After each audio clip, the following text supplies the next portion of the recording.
La paz del Señor, querido hermano y querida hermana. Epístola de Isaías, capítulo 25, versículos 6 al 10a.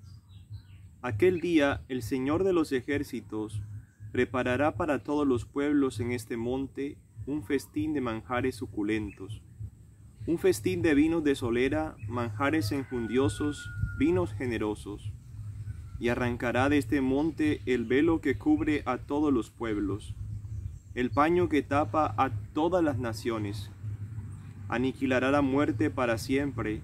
El Señor Dios enjugará las lágrimas de todos los rostros, y el oprobio de su pueblo lo alejará de todo el país.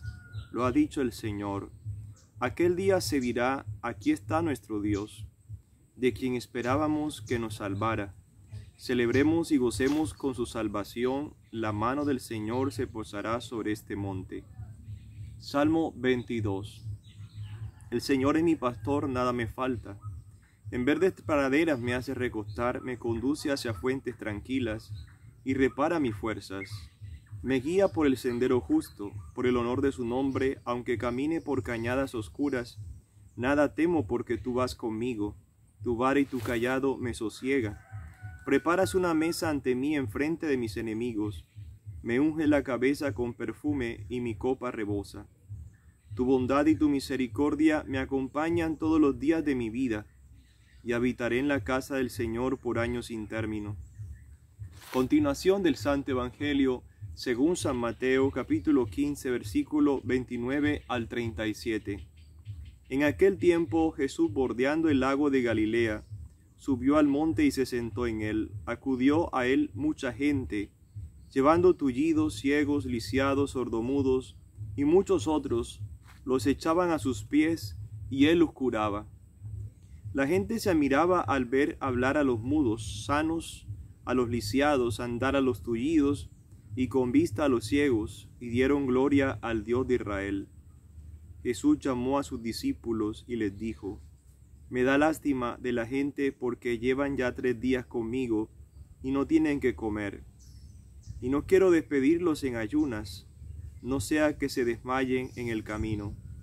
Los discípulos le preguntaron: ¿de dónde vamos a sacar en despoblado panes suficientes para saciar a tanta gente? Jesús les preguntó: ¿cuántos panes tenéis? Ellos contestaron: 7 y unos pocos peces. Él mandó que la gente se sentara en el suelo, tomó los 7 panes y los peces, dijo la acción de gracias, los partió y los fue dando a los discípulos, y los discípulos a la gente. Comieron todos hasta saciarse y recogieron las sobras, 7 cestas llenas. Hermanos y hermanas, nuestro buen Dios se compadece de la gente que está con hambre de Dios y las quiere saciar, pero más allá de ver el signo de la multiplicación de los panes y de los peces, es la multiplicación de la palabra de Dios en el corazón de aquellos que están vacíos de Dios. La gente está ávida de la palabra del Señor, y su hambre es precisamente hambre del Espíritu Santo. El hecho de que haya a disposición 7 panes significa que Dios, con el Nuevo Testamento, quiere reproducir la imagen de su Padre en cada uno de nosotros. O sea que los evangelios y todo el Nuevo Testamento nos deben servir a nosotros de satisfacción, de felicidad plena. Debe llenarnos la nueva alianza. Nuestra vida debe colmarnos de felicidad. La presencia de Jesús Eucaristía, la presencia de Dios en la Santa Misa y en los sacramentos. Son 7 panes que están a disposición, solo unos pocos peces. En el primer milagro que obra, porque este es el segundo milagro de multiplicación, en el primer milagro hay claramente que dice 2 panes y 5 peces, creo que son. Bueno, total, lo importante aquí es la numeración. En el primer relato, el número 5 se refiere a los 5 sentidos que Dios les permitió a los israelitas tener esa sabiduría de los 5 sentidos. Pero acá estamos hablando de saciar a 4.000 personas. En el primer relato fueron 5.000 personas. Entonces también se refiere a los 5 sentidos. Se está refiriendo a la ley natural, a los 10 mandamientos de la ley de Dios. Se está refiriendo a la fe que vamos a recibir. Se está refiriendo a la gracia de Dios que recibimos a través de los profetas. En fin, y también un quinto elemento sería el cielo que nos está destinado. También podríamos hablar en el número 4, en el segundo relato, que es el de hoy. El número 4 se refiere a las 4 virtudes cardinales, las cuales nos proporcionan virilidad, fuerza, amor a Dios, nos llevan a fortalecernos en medio de las tribulaciones. Entonces tenemos la virtud de la templanza, de la fortaleza, de la justicia. Esas 4 virtudes, se me escapa otra, nos llevan a nosotros a sentirnos que somos soldados y que estamos batallando, y no solamente eso, sentirnos amados de Dios, que nos fortalece y que nos da el vigor para superar las tentaciones y los pecados. Entonces mira que los números son diferentes, la numerología aquí está diciéndonos cosas diferentes. El número 5 se refiere a los 5 sentidos y el número 4 se puede estar refiriendo a las 4 virtudes cardenales. El número 7 se refiere a los sacramentos, ¿sí? Como también se puede referir a la perfección de Dios en cada uno de nosotros. En fin, queridos hermanos y hermanas, el Señor primero les predica la palabra y luego los alimenta con el pan material. Busca primero el reino de los cielos y lo demás se dará por añadidura. Les da la oportunidad de estar con Él 3 días. El número 3 se refiere a la Santísima Trinidad, ¿cierto? Y a los 3 días, una vez están llenos de la sana doctrina del misterio de misterios, que es de la Santísima Trinidad, Dios les da a comer.